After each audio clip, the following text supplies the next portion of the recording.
너무 감사드립니다. 옆에 사람과 인사할 때 어제 중국에서 밤 11시 도착하신 분도 계세요.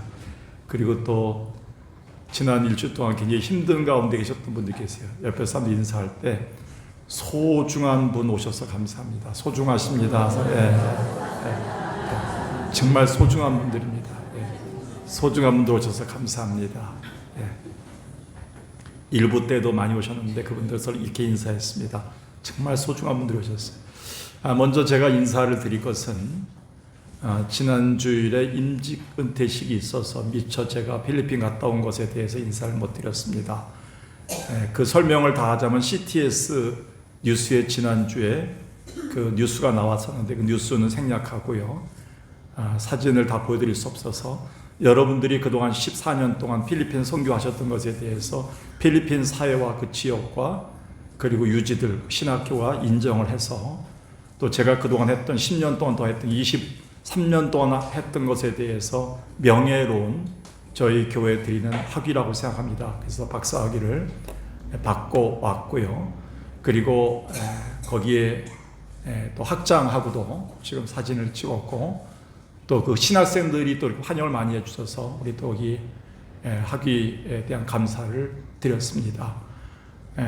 혹시 여러분들의라고 생각하고 저는 부귀 영화를 얻기 위해서 필리핀 선교를 한 것도 아니고 정말 다음 세대를 준비하는 필리핀의 그 세대를 위해서 준비했는데 놀랍게도 곳곳에서 열매를 맺게 돼서 감사드리고 소수가 모였던 신학교를 우리가 그동안 투자하면서 권사님들의 눈물과 땀, 장로님들의 눈물과 땀들이 그동안 가서 많이 있었습니다. 그 열매들이 있다고 생각합니다. 여러분 고생하셨습니다. 우리 모두 각자에게 학위를 받았다고 생각하고 한번 서로 축하합니다. 네, 감사합니다. 네. 감사합니다. 내로 사진 빨리 치우시기 바라겠습니다. 14세기 당시 사회가 무척 혼란하고 중세 교회가 타락해져 가던 때 네덜란드 수도사 토마스 캠피스가 쓴 그리스도를 본받아라는 책이 있습니다. 경건 도서 중에 성경 다음으로 가장 많이 읽혀졌다고 하는 도서라고 합니다. 저자는 이렇게 얘기합니다. 이 세상을 소유하되 하나님을 소유하지 않는 자는 모든 것을 잃은 자다. 우리는 하나님을 소유하기 위해서 깊은 묵상과 침묵과 영적 성찰과 곧 부단한 경건의 연습과 실천으로 하나님께 더 빨리 더 깊이 나아가야 한다. 그러면서 그는 이렇게 얘기했습니다. 한번 읽어볼까요? 시작. 우린 주님과 함께 잔치자리에 가기를 원하지만 금식과 핍박과 고난의 자리에는 가려고 하질 않습니다.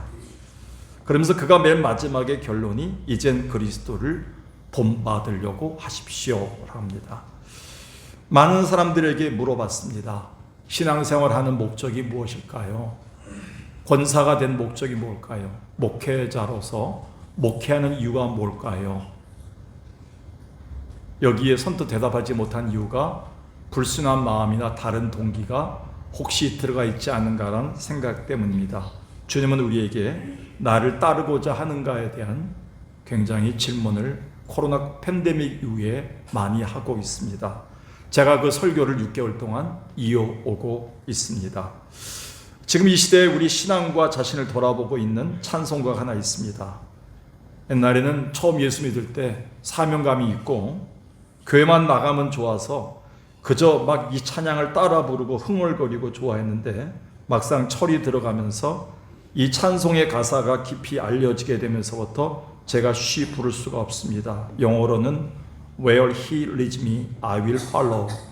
나는 주님이 부르신 대로 인도하신 대로 가겠습니다 라는 찬양인데 이 찬양의 가사를 생각하면 생각할수록 어디든지 가겠는가 할 때 무슨 일이든지 하겠는가 할 때 선뜻 대답할 수 없어서 이 찬양을 그동안 부르지 않았습니다. 특히 이 찬양의 가사 2절에 보니까 겟세마네 동산까지 주와 함께 가려 하네. 겟세마네 동산이 어딘데 나로 따라가겠는가? 피땀 흘린 동산까지 따라가려 하네. 이렇게 나옵니다. 과연 내가 몸된 교회를 위해서 봉사하면서 피와 땀까지 흘릴 각오가 되어 있는가? 조금만 욕만 먹어도 좀 말만 들어도 포기하고 싶을 때가 많았는데 과연 내가 이 찬양을 할 수가 있는가? 요즘 와서 부쩍 예수 따르고 예수 믿는다는 것이 쉽지 않다는 것을 생각하게 되면서 저는 이 찬양을 다시 한번 오랜만에 여러분과 함께 1절, 2절만 다시 한번 새기면서 부르고 싶습니다. 한번 키를 약간 낮춰서 예수 나를 오라 하네 1절, 2절만 부르겠습니다.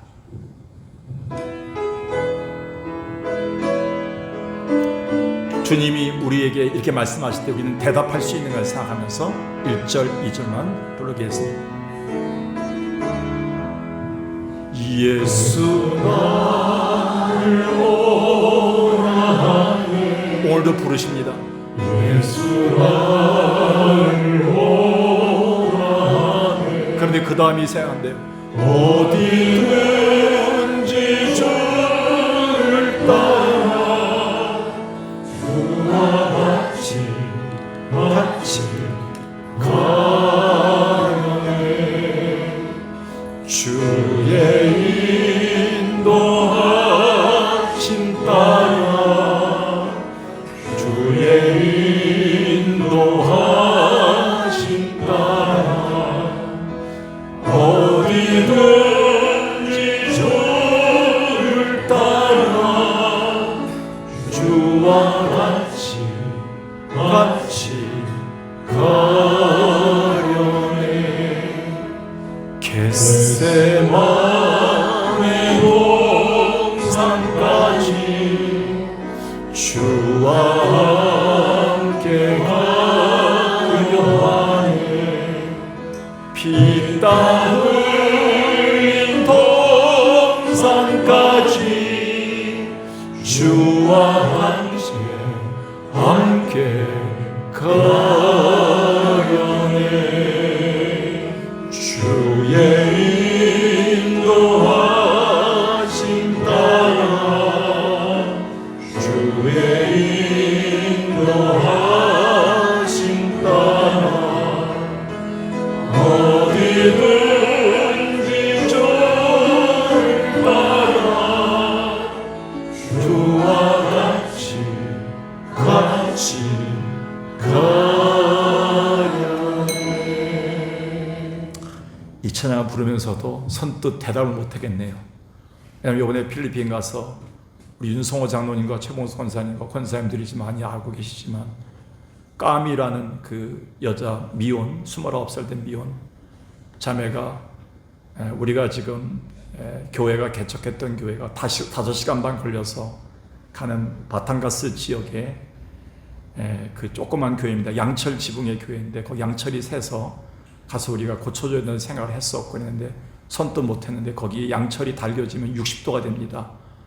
거기에 지금 4년째 지금 거기를 차 타고 4시간 반 가서 사역하고 나흘 동안 사역하다 다시 또 4시간 반 차 타고 와서 신학 공부하고 또 신학교에서 밥을 하고 식당 봉사하고 또 내려갑니다. 그래서 신학교에서 좀 주는 그 사역비하고 교통비하고 내 가족들을 먹여 살립니다. 우리나라 돈으로 30만 원이 안 됩니다. 제가 그걸 보면서 과연 우리는 참 편하게 사역하고 있구나. 우리가 과연 이 찬양을 어디든지 무엇이든지 할 수 있는가 물을 때 아직도 우리는 주를 따라간다는 것이 영원하다는 생각을 많이 합니다. 그런 의미에서 오늘 이 말씀은 굉장히 우리에게 큰 교훈이 됩니다. 이 당시 6월절 행사로 예루살렘은 요세푸스라는 사람의 말에 의하면 20만 명 이상이 모였답니다. 근데 20만 명이 모였는데 그 중에 헬라인들이 와서 예수님을 만나고자 빌립과 안드레를 부축해서 예수님을 만나러 옵니다. 그 장면 속에서 흥분되어 있는 군중들과 헬라인들에게 예수님이 이렇게 얘기한 겁니다. 너희들 진짜 나를 따라올 각오가 되어 있느냐? 나를 따라오려면 섬기는 것인데 과연 따라올 각오가 되어 있냐? 이렇게 물어본 겁니다. 사실 어쩌면 이 말은 주님이 막 흥분하고 분위기에 고조된 자들에게 마치 단돌이 한 듯한 인상을 주는 냉철한 말씀입니다. 사실 이 말씀의 배경을 아시지요? 거슬러 올라가면 예수님이 예루살렘에 입성할 때 20만 명이 넘는 군중들이 종려나무 가지를 꺾고 자기의 겉옷을 벗어서 땅바닥에다 대면서 만왕의 왕으로 오신 예수님을 이제 왕이 오셨다, 이스라엘은 해방됐다 좋아하면서 왕으로 예수님을 영접하는 장면이 나옵니다. 그들이 나가서 20만 명이 호산나 찬송하리로다, 예수님밖에 없습니다, 우리의 왕입니다, 찬송합니다. 그런데요, 몇 날 며칠이 못 돼서 아시지요? 이들은 폭도가 돼서 예수를 배신하고 돌을 던지고 결국은 십자가에 못 박게 내준 자들이 됩니다. 아마 그런 의미에서 주님은 여기 모여든 군중들에게 앞으로 자신이 지실 십자가를 염두에 두면서 진정으로 너희가 나를 왕으로 섬기려고 한다면 내가 가든 어디를 가든 무엇을 하든지 따라올 각오가 되어 있는가를 묻고 계십니다. 일찍이 그래서 이사야 선지자는 이렇게 경고했지 않습니까? 이사야 29장 13절에 내 백성이 입으로는 나를 가까이 하러 오지만 입술로는 나를 공경하러 오지만 그들의 마음은 내게서 멀리 떠났다. 단지 사람의 계명을 받으려고 온 것이다 하면서 그들 입술로는 찬상하고 기도하고 입술로는 말씀을 외우고 있는 자들을 향해서 마음은 하나님이 없는 자들을 향해 저들을 다시 단돌이 하십니다. 오늘 우리는 이 말씀해 주신 의미가 큽니다. 여러분의 신앙과 그 모습은 어떤지요?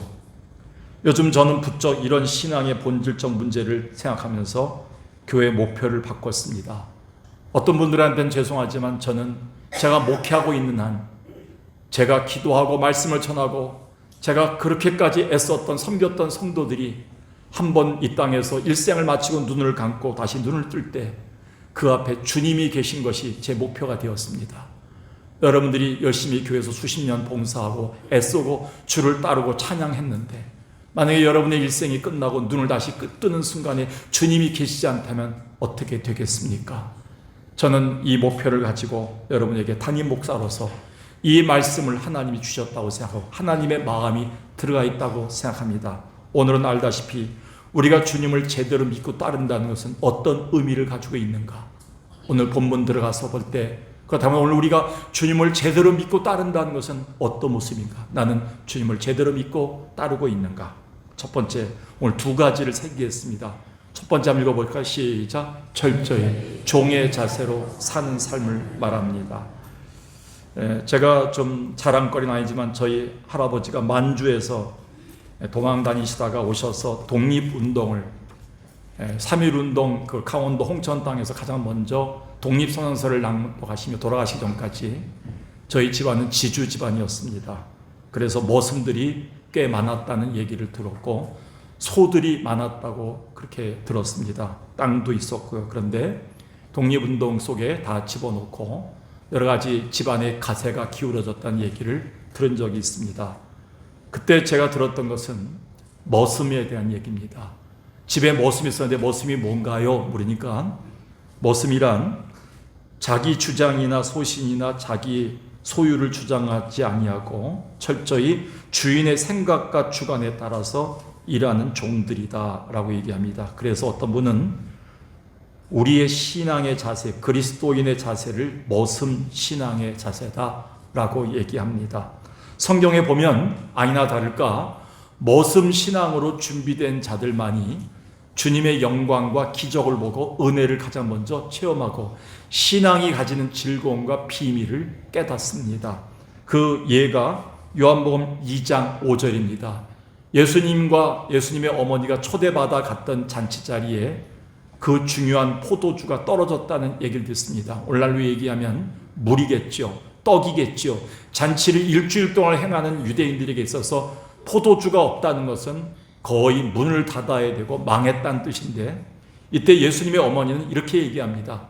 머슴들에게 예수님이 무슨 말씀 하시든지 그대로 해라 라고 얘기합니다. 머슴이 해야 될 자세를 얘기합니다. 근데 예수께서 그들에게 아니나 다를까 이렇게 얘기합니다. 엉뚱한 얘기합니다.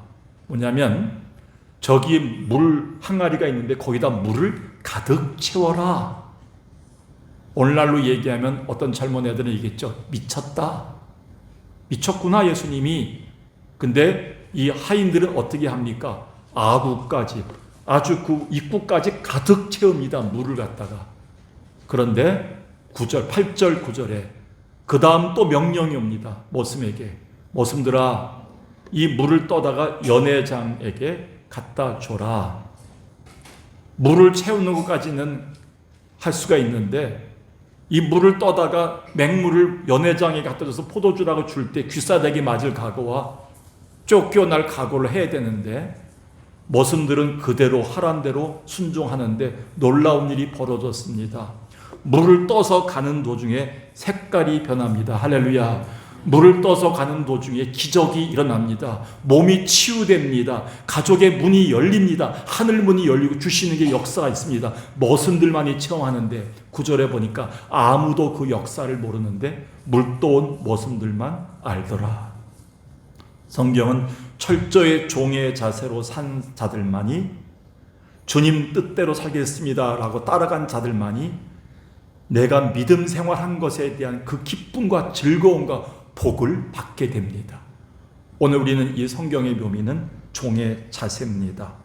그래서 예수님은 이 땅에 하나님의 아들로서 메시아로서 이 땅에 오셨을 때 멋있게 아주 거창하게 내가 왜 왔는지를 얘기할 수 있지만 예수님은 이렇게 얘기합니다.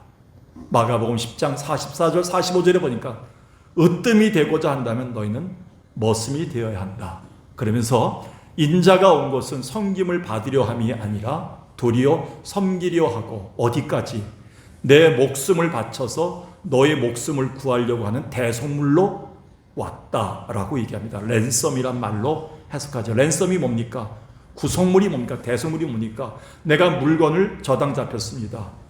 그리고 채권자에게 내가 자식을 사로잡혔습니다. 돈이 없으니까. 옛날에 그랬습니다. 근데 그 자식을 다시 데리고 오려면 그리고 내 물건을 찾아오려면 저당물이 필요합니다. 그 당시에는 목숨까지 바치는 게 필요합니다. 목숨 바치는 대신 동물이 필요합니다. 그게 바로 대속물입니다. 예수님은 이 땅에 오신 목적을 거창하게 선교하러 왔다.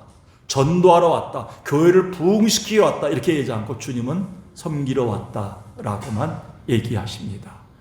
오늘 주님이 이 땅에 머슴으로 오신 것처럼 우리도 우리의 선교와 전도와 그리고 모든 섬김과 봉사는 종의 자세가 필요하다는 것을 성경은 말하고 있습니다. 이것을 바울은 이렇게 고백했습니다. 예수님의 오심은 너희 안에 그리스도 예수의 마인셋, 예수의 태도를 배워라.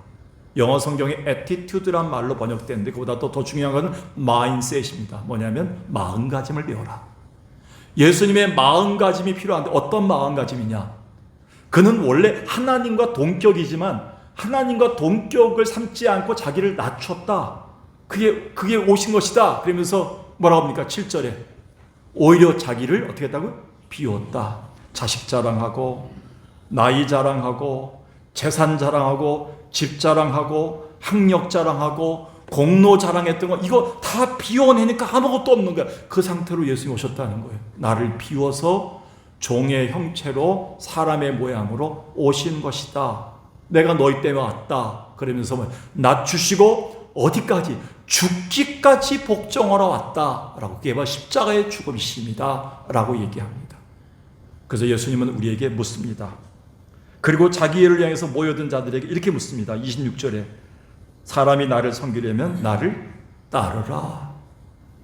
나를 따라야지만 하나님의 자리에 같이 들어갈 수 있다라고 얘기하는데 이 말의 뜻이 뭡니까? 너희도 나처럼 비우고 낮추고 복종하고 억울하고 억장이 무너져도 오해를 받아도 죽기까지 목숨 다 죽기까지 다 드리기까지 따를 수 있느냐라고 묻고 계신 겁니다.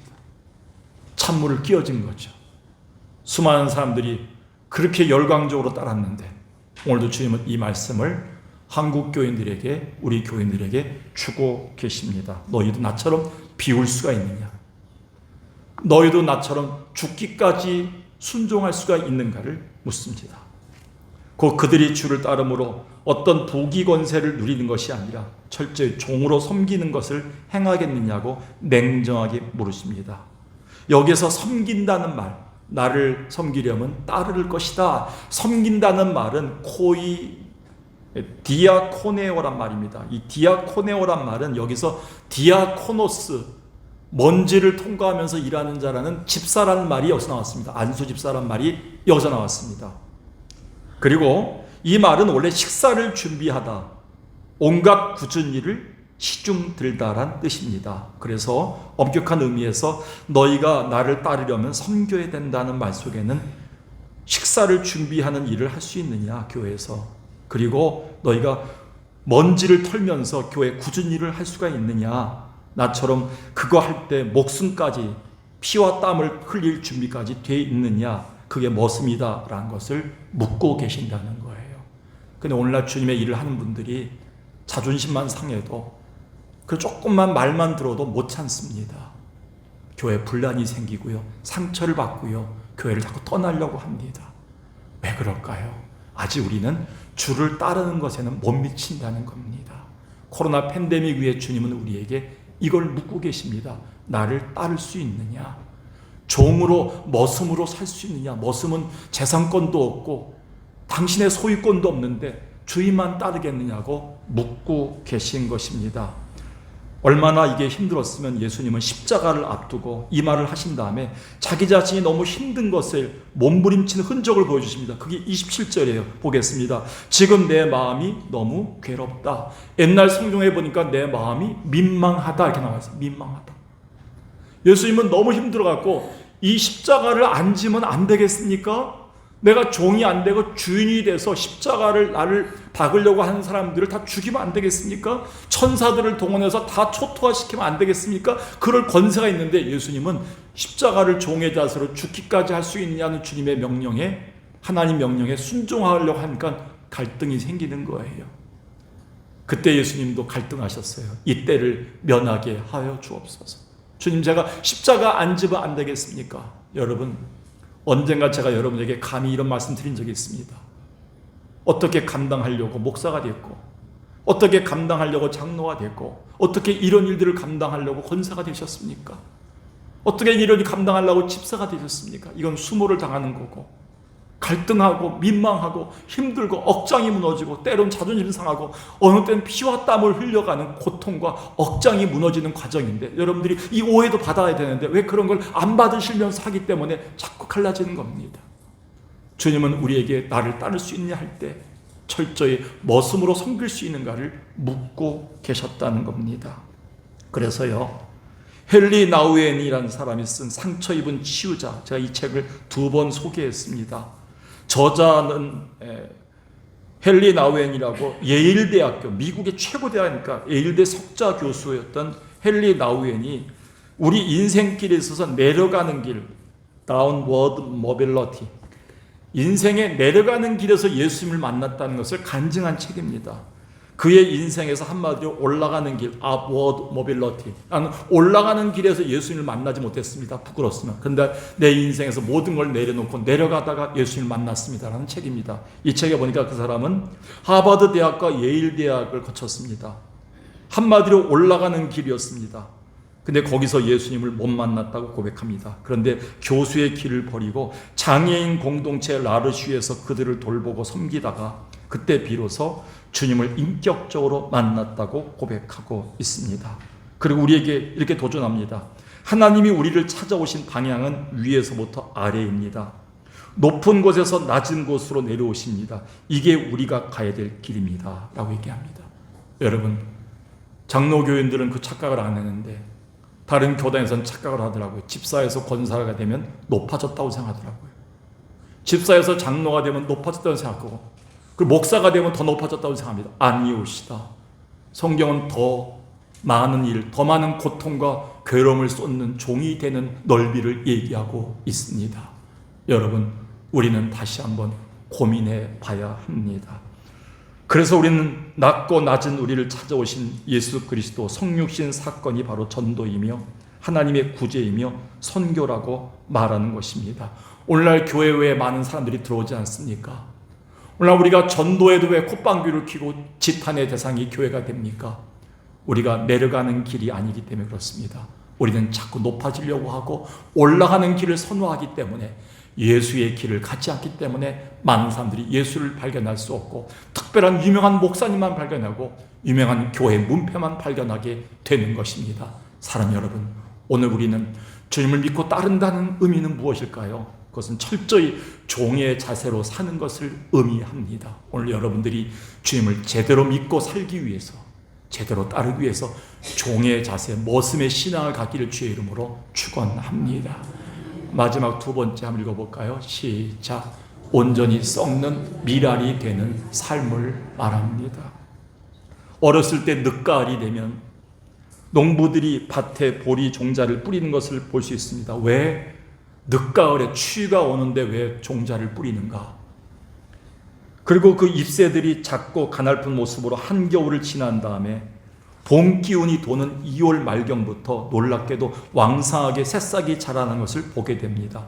가끔 저는 장난기가 있어서 호기심을 못 이겨 4, 5cm쯤 자란 거기에 불과한 보리 새싹들을 쑥 뽑아 보기도 했는데, 그때 뿌리채 딸려 올라온 것에는 종자로 부러졌던 보리 껍질이 엉겨 붙어 있었는데 손으로 만져보니 정작 속이 텅 비어 있었습니다. 왜일까요? 그건 종자 속에 있었던 알맹이는 이미 새싹을 내는데 자양분으로 다 죽어서 썩어서 문드러져 사용되기 때문입니다.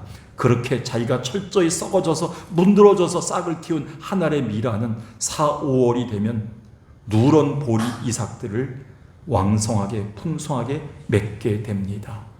자연의 원리에서 교회의 원리를, 가정의 원리를, 주님의 원리를 가르쳐 주셨습니다. 철저히 썩는 미랄이 되어야지만 석강교회는 다음 세대가 일어날 수 있습니다. 여러분이 썩지 않으면 자녀들이 주 앞에 돌아올 수가 없습니다. 죄송하지만 우리가 지금보다 더 썩어져야 됩니다. 더 죽어져야 됩니다. 예배 끝나고 바락바락 살아서 우리가 너 왜 안 죽었느냐? 그 권사가 왜 안 죽었느냐? 죽어야 되는데 왜 내가 죽어야 되느냐? 이렇게 한다면 교회의 미래는 없고 가정의 미래는 아무것도 없을 것입니다. 오늘 주님은 우리에게 그 당시의 상황을 배워서 얘기합니다.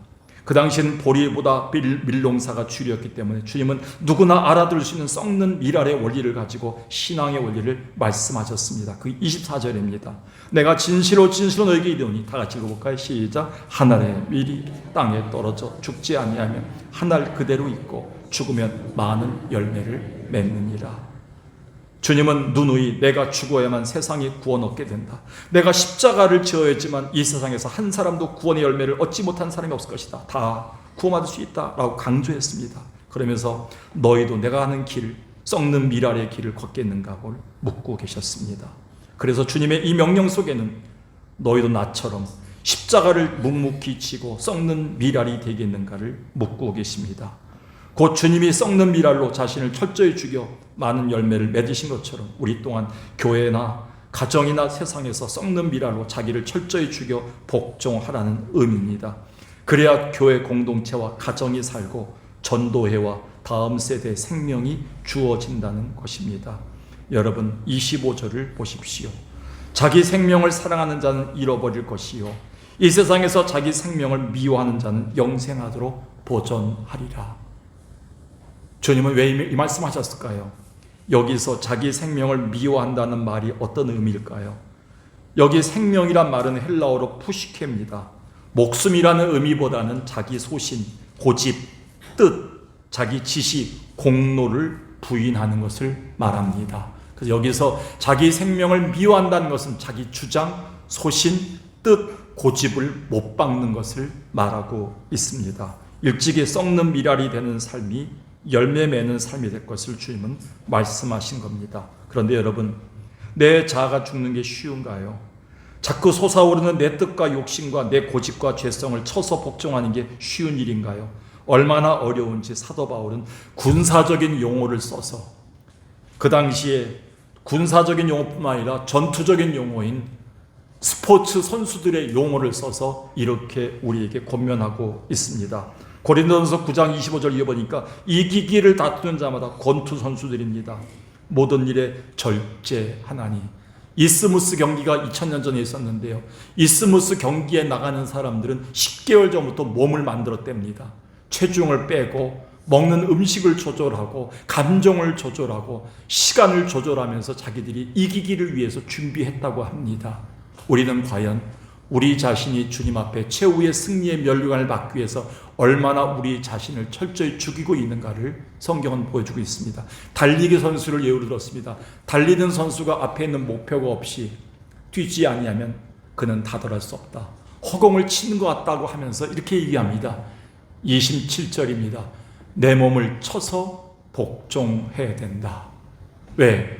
내가 30년, 40년 동안 교회에서 열심히 일하고 섬기고 직분을 받아 살았지만 나중에 사람들에게 손가락질을 받고 존경받지 못한 사람이 될 수가 있다 얘기합니다. 오늘도 우리는 몸을 치러 왔습니다. 나를 썩는 미라로 죽이기 위해서 왔습니다. 오늘도 쳐야 됩니다. 목사님, 제가 30년 동안 교회를 세우기 위해서 40년 동안 가정을 세우기 위해서 이렇게 나를 죽이고 치우고 몸 다 아파지는데 뭘 더 치웁니까? 아닙니다. 주님은 지금도 내 몸을 쳐서 복종하라. 여기 내 몸을 친다는 말은 급소를 누르다. 권투 선수가 눈 밑에 급소를 찔러서 사람을 다운시키는 걸 얘기합니다. 오늘도 우리는 아침에 일어날 때마다 그것만 누르면, 그것만 건드리면 견디지 못하는 거 있습니다. 우리한테는 그 말만 하면 견디지 못하는 사람들이 있습니다. 그거 눌러야 됩니다. 그걸 쳐야 됩니다. 오늘도 쳐서 죽여야 됩니다. 그래야지 주님이 새로운 열매를 나를 통해 주시고 다음 세대를 허락해 주신다고 약속하고 있습니다. 사랑하는 여러분, 우리가 자신에게서 실망하거나 의기소침할 때가 언제 있습니까? 내가 이렇다 할 열매가 보이지 않을 때입니다. 내 자신의 신앙과 죄성과 연약함이 자꾸 드러날 때입니다. 왜 그렇습니까? 내가 아직도 딱딱한 알갱이 채로, 죽지 않은 채로 아직도 땅속에 묻혀있고 석관교회 공동체 속에, 가정 속에 이글거리는 욕심을 가지고 아직도 남아있기 때문입니다. 지금부터라도 하늘의 미랄이 되어 철저히 썩어지고 밑거름이 되도록 기도해야 됩니다. 그런 자에게 반드시 주님은 결산할 때 주실 영광과 보상이 있다는 것을 이렇게 얘기합니다. 두 가지입니다. 26절에 보니까 나를 잘 따르라, 나를 제대로 섬겨라. 그러면 나 있는 곳에 나를 섬기는 자도 있게 하겠다. 할렐루야. 주님이 계신 곳에 우리도 올려주겠다는 거예요. 그리고 사람이 나를 잘 섬기면 내 아버지께서 그를 귀히 여길 것이다. 여러분, 낮추는 것은 내가 해야 됩니다. 높이는 것은 주님이 해주셔야 됩니다. 이게 거꾸로 되면 안 됩니다. 내가 자꾸 높아지려고 하면 주님이 여러분을 낮추십니다. 오늘 우리는 철저히 죽이고 낮추면 주님이 여러분을 영광스러운 VIP로 만들어 주십니다.